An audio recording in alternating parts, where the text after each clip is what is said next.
এই ভিডিও দেখা শেষ করলে মেহেরবানি করে শেয়ার করবেন। সে তো শুধু সাদাবাজ না, সে চরম মিথ্যাবাজ একটা মানুষ।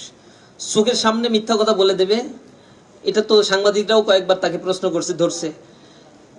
শেখ হাসিনা চলে আসবে কি আসবে না সেটার চাইতে প্রশ্নটা হলো আজকে হামলার ঘটনা কাদের দ্বারা সংগঠিত হলো, কারা সশস্ত্র এখানে প্রস্তুতি নিয়েছিল, ইসলামী ছাত্র শিবিরের অবস্থান কি ছিল, সেগুলো মিডিয়ার মাধ্যমে সবই পরিষ্কার।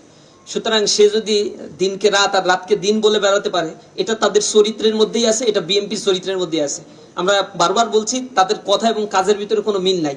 তাদের একবার টপ টু বটম সব নেতা কর্মীর চরিত্রই এক, বলে একটা করে আর একটা। এটা গণভোটের ক্ষেত্রে, এটা জুলাই সনদ বাস্তবায়নের ক্ষেত্রে, এখন বর্তমান মানুষকে ধোকা দেওয়ার ক্ষেত্রেও এরা সবচেয়ে বেশি পারঙ্গম একটা রাজনৈতিক দল। সুতরাং তাদের চালাচামুন্ডা যারা আছে তাদের চরিত্র এমন হবে, এটা খুবই স্বাভাবিক। সুতরাং তাকে নিয়ে আমি আর খুব বেশি কথা বলতে চাই না। তার কথার ভ্যালু কোথায় আছে, তাকে কেন পালা হয়, কি কারণে তাকে এখনো পর্যন্ত দলে রাখা হয়েছে, এত অ্যালিগেশন থাকার পরেও এগুলো জাতির কাছে স্পষ্ট। এই চাঁদার, সে যা চাঁদাবাজি করে পুরান ঢাকায়, এই চাঁদার ভাগ বাটোয়ারা কোথায় কিভাবে যায়, এগুলো জাতির সবাই আসলে ক্লিয়ার, সবাই জানে। সুতরাং তার কথা 4 পয়সা মূল্য আমাদের কাছে নাই। মূল ফ্যাক্টটা সংবাদ মাধ্যমে আপনারা প্রচার করেছেন, সাংবাদিকদের মাধ্যমে উঠে এসেছে। যদি সরকারের বিবেক নাড়া দেয়, যদি সরকার মনে করে তাদের কোনো রেসপন্সিবিলিটি আছে, তাহলে সেটা তারা পালন করবে। অন্যথায় জনতা তাদের যে জবাব দেয়ার, ছাত্র জনতা তাদের সেই জবাবটা সময় অনুযায়ী দিয়ে দেবে ইনশাল্লাহ। আমরা গ্রেপ্তারের তথ্য এখনো সংগ্রহ করছি। আমাদের জানা মতে একজন আলিয়া মাদ্রাসার একজন দায়িত্বশীলকে গ্রেপ্তার করা হয়েছে। পাশাপাশি মামলার ব্যাপারটা বললেন, আমরা প্রশাসনের এখন পর্যন্ত মামলা করি নাই, কারণ এর পূর্বেও মামলা করে কোনো ধরনের প্রতিকার আমরা পাই নাই, এর কোনো ব্যবস্থাও নেওয়া হয় না। আর প্রশাসনকে আমরা বারবার নক দিয়েছি, প্রশাসন আমাদেরকে সাড়া দেয়নি। ডিএমপি কমিশনার একবার ফোন ধরেছিলেন ব্যবস্থা নেওয়ার কথা বললেও আমরা দেখতে পেয়েছি নারায়ণগঞ্জ থেকে, এরপরে পুরান ঢাকা থেকে, কেরানীগঞ্জ থেকে টোকাইদেরকে নিয়ে আসা হয়েছে এবং সশস্ত্র অবস্থায় আছে। আমরা প্রশাসনকে বারবার বলেছি, সেখানে পার্কের পাশে তারা বসা ছিল এবং ক্যাম্পাসের জগন্নাথ বিশ্ববিদ্যালয়ের চারদিক ঘেরাও করা ছিল। ঢাকা বিশ্ববিদ্যালয়ের সামনে সায়েন্স ল্যাবে সশস্ত্র অবস্থায় তারা মহড়া দিচ্ছিল, এরপর একের পর এক হামলা করছিল। প্রশাসন তাদের পাশে দাঁড়িয়ে আছে, অস্ত্র দেখছে তারা। ছাত্রলীগের যেভাবে শেল্টার দিত, একই কপি এই জুলাই যেতে না যেতে আমরা আবার দেখতে পাচ্ছি, একই প্রতিচ্ছবি আজকে আমরা দেখতে পেলাম। সুতরাং আমরা মনে করছি না এই প্রশাসনের দ্বারা কোনোদিন সুবিচার সম্ভব। আর ছাত্র দলের বা যুব দলের কাউকে গ্রেপ্তার করার সক্ষমতা এই নপুংসক প্রশাসনের আছে, আমাদের কাছে এটা মনে হয় না। যেহেতু প্রশাসনের এটা দায়িত্ব, আমরা মনে করি প্রশাসন সেই বিষয়টা তদন্ত করে দেখবে এবং এই জায়গা থেকে তারা তাদের রেসপন্সিবিলিটি পালন করে কিনা এটার জন্য আমরা অপেক্ষমান আছি। ছাত্রদল পরিকল্পিত এই সংঘাত বাঁধিয়েছে এবং পরিকল্পিতভাবে তারা এখন গ্যাসের দাম বৃদ্ধি পেয়েছে, ভোজ্য তেলের দাম বৃদ্ধি পেয়েছে, জ্বালানি তেলের দাম বৃদ্ধি পেয়েছে, বিদ্যুতের চরম দুর্ভোগ। গ্রাম অঞ্চলের মানুষ এখন তো বিদ্যুৎ পাই না, মাঝে মাঝে বিদ্যুৎ আসে। এমন পরিস্থিতিতে যখন 400 টাকা কাঁচামরিচের দাম, এই পরিস্থিতিতে জনগণের দৃষ্টি অন্যদিকে ফেরানোর জন্য এর আগেও যখন তেলের দাম বৃদ্ধি পেয়েছিল, আপনারা দেখেছেন বিভিন্ন জায়গায় হামলা করা হয়েছিল, হামলা টামলা করে মিডিয়ার ফ্রেমিং গুলো অন্যদিকে নেওয়ার চেষ্টা করা হয়েছে। আমার মনে হচ্ছে একই কারণ এখানে বিদ্যমান। আর আওয়ামী লীগের সভানেত্রী বা পতিত স্বৈরাচার ফ্যাসিস্ট হাসিনা কালকে বক্তব্য দিবেন, এ কারণে আজকে পরিস্থিতি মিডিয়ার দৃষ্টি আকর্ষণ অন্যদিকে নিয়ে যাওয়ার জন্য পরিকল্পিত এই হামলা ছাত্র দলের দ্বারাই সম্ভব।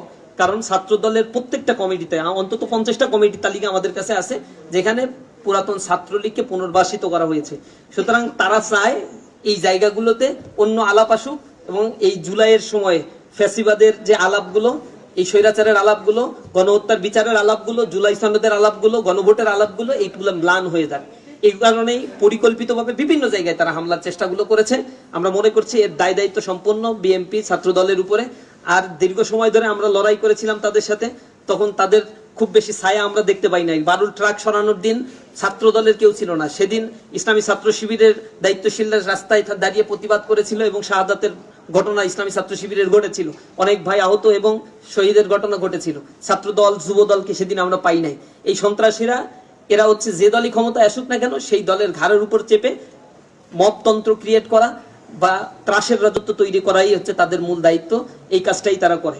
আমরা মনে করছি জুলাইয়ের এই বর্তমান যে সিচুয়েশন, দ্বিতীয় বর্ষপূর্তিতে যেভাবে সারা দেশব্যাপী আমরা প্রোগ্রাম করছি, একবার ইন্টেনশনালি এই প্রোগ্রামগুলোতে তারা হামলা করেছে।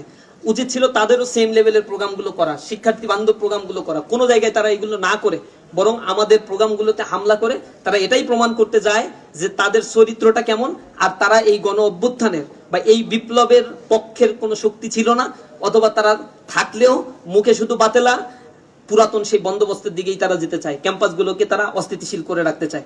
সুতরাং আমরা তাদের জন্য বারবার বলছি, এখনো শুধরান, ছাত্ররা সময় দিচ্ছে আপনাদের, গণপ্রতিরোধের মুখে পড়লে এ থেকে পালানো আপনাদের জন্য কঠিন হবে। তা আমরা তো খবর পাচ্ছি তারা একে একে ঢাকা কলেজের হল দখল করবে, আলিয়া মাদ্রাসার হল দখল করবে, এরপরে অনেকগুলো কলেজ তাদের টার্গেটে আছে। আমাদের কাছে ইতিমধ্যেই খবর এসেছে, তিতুমির কলেজ তো অলরেডি হল দখল করছে।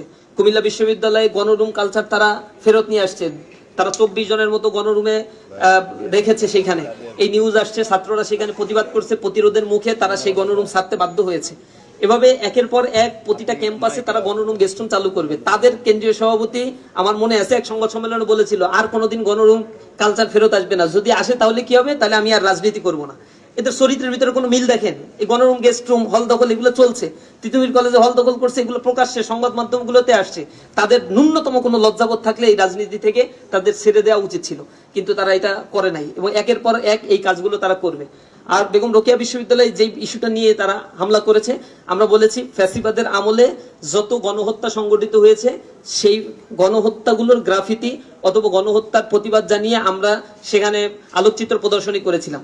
সেখানে যে ক্যাঙ্গারু ট্রাইব্যুনাল আওয়ামী আমলে তৈরি করা হয়েছিল, সেই ট্রাইব্যুনালে যত্রতত্র বিচার কার্য পরিচালনা করা হয়েছিল, সেখানে নিজেদের মতো করে সাক্ষী সামন্ত নিয়ে আসা হয়েছিল। এভাবে করে একটা জুডিশিয়াল কিলিং করে আল্লামা দেলোয়ার হোসেন সাইদি সেখানে সাজা প্রাপ্ত হয়েছিল, সাকা চৌধুরীকে সাজা দেওয়া হয়েছিল, মাওলানা মতিউর রহমান নিজামীকে সাজা দেওয়া হয়েছিল, আলী হাসান মোহাম্মদ মুজাহিদকে সাজা দেওয়া হয়েছিল। এই মানুষগুলো বিএনপির সাথে দীর্ঘ সময় ধরে রাজনীতি করছে এবং বর্তমান প্রধানমন্ত্রী তারেক জিয়া লন্ডনে থাকা অবস্থায় বলেছিলেন এনারা রাজাকার ছিলেন না, স্পষ্ট বক্তব্য তাদের।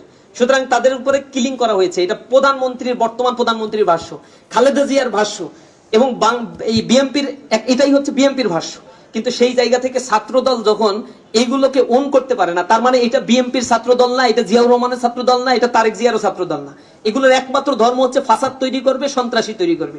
এ কারণেই তারা মূলত এই হামলাগুলো করেছে এবং তাদের যে ব্যক্তিগতভাবে যে দলটা করে, জাতীয়তাবাদী আদর্শটা যে আসলে কি, এই দেশকে যে তারা কি দিতে চায় এগুলো তারা জানে না। তাদের মূল কথা হচ্ছে শিবির প্রতিহত করতে হবে, যে গঠনমূলক কাজই করুক না কেন। সেই জায়গা থেকেই তারা হামলা করেছে। বেগম রোকেয়ায় ওই ইস্যু নিয়ে না হলে বুঝলাম হামলা করেছে, কিন্তু জগন্নাথ বিশ্ববিদ্যালয়ে কি কারণে তারা হামলা করেছে, ঢাকা আলিয়ায় কি কারণে তারা হামলা করেছে, অথবা ঢাকা কলেজে হামলা করেছে তো দোয়া অনুষ্ঠান, শহীদদের জন্য এবং আহতদের জন্য দোয়া অনুষ্ঠানে হামলা করেছে। কতটা নিকৃষ্ট হতে পারে এই ছাত্র সংগঠনটা, আজকে তাদের কর্মকাণ্ডের মাধ্যমে তারা প্রমাণ করেছে নিকৃষ্টতার চূড়ান্ত পর্যায়ে এখন তারা পৌঁছে গিয়েছে। তাদের ভিতরে ন্যূনতম মনুষ্যত্ব বোধ এবং ন্যূনতম ছাত্রদের প্রতি দায়বোধ